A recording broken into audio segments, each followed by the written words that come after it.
Have you ever noticed how noise fills our lives today? Not just the sounds outside, but the constant noise inside our own heads. Our minds never seem to stop talking, thinking, worrying, and comparing. But here's a simple truth. An overthinking mind is like muddy water. It can't reflect anything clearly. Only when the water becomes still can it show the truth. Today's story is about a man who discovered the incredible power of a calm mind, and how that one discovery changed everything in his life. Once upon a time, in a quiet little town nestled near the hills, lived a man named Daniel Reed. Daniel was known for one thing: he worked harder than anyone else.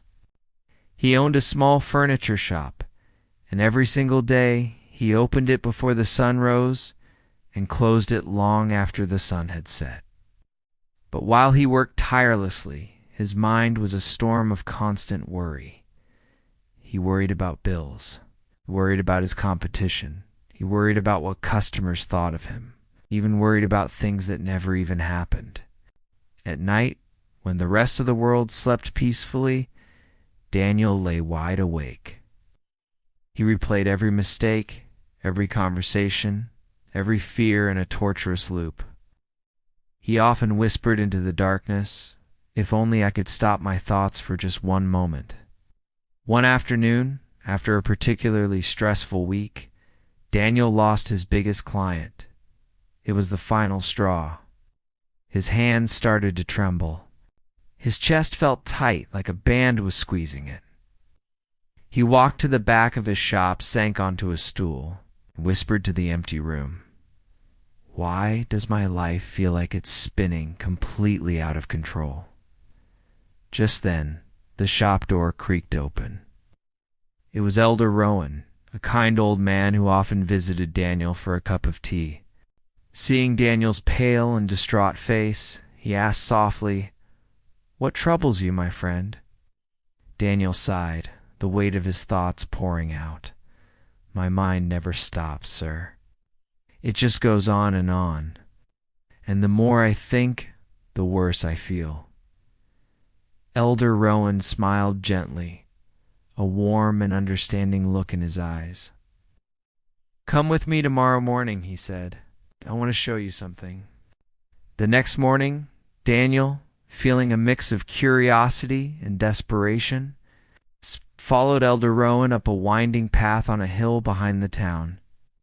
They arrived at a small, perfectly peaceful pond, surrounded by tall, silent trees. The water was so calm, so still, that it was like a perfect mirror reflecting the clear blue sky. Elder Rowan picked up a long stick and gently stirred the water. Immediately, the reflection shattered. Ripples spread across the surface, and mud from the bottom clouded the water. He turned to Daniel and said, "This pond is your mind. When it is calm, it reflects life with perfect clarity. But when it is disturbed by endless thoughts, you see nothing but confusion." They stood there quietly, watching as the ripples slowly faded away. The mud began to settle, and the water became still once more, its mirror-like surface returning. Oh. In that profound silence, watching the pond regain its peace, something shifted deep inside Daniel. It was a moment of pure understanding. From that day forward, Daniel made a new habit. He visited the pond every single morning. He would sit by the water, breathe slowly and deeply, and simply watch the surface. At first, it felt almost impossible. His mind kept racing thoughts about money, work, failures, the future. But he remembered what Elder Rowan had told him. Do not fight your thoughts. Just let them pass.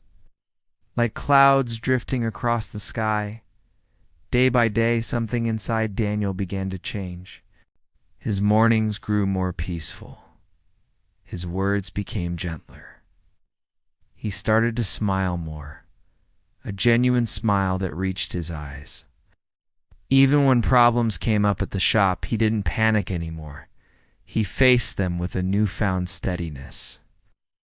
Months later, a real tragedy struck. One night, Daniel's beloved furniture shop caught fire. The flames lit up the night sky.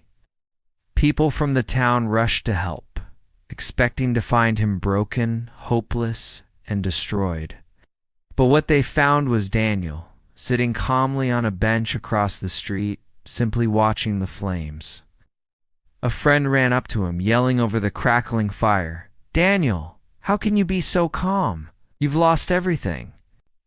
Daniel looked at the burning shop, his face illuminated by the fire, and said quietly, "I lost wood and tools, not my peace. I can rebuild the shop, but I cannot rebuild a destroyed mind." That night, the entire town witnessed a different kind of strength, not the strength of a busybody, but the profound strength of a calm mind. In the months that followed, Daniel did exactly what he said he would. He rebuilt his shop stronger, cleaner, and better than before. He worked with a quiet patience. He treated everyone with an unwavering kindness. And soon he became known not just for his beautiful furniture, but for his incredible sense of peace. People would often ask him, "Daniel, how did you stay so calm through everything? How did you not fall apart?" He would smile, and sometimes he would take them to that very same pond up on the hill.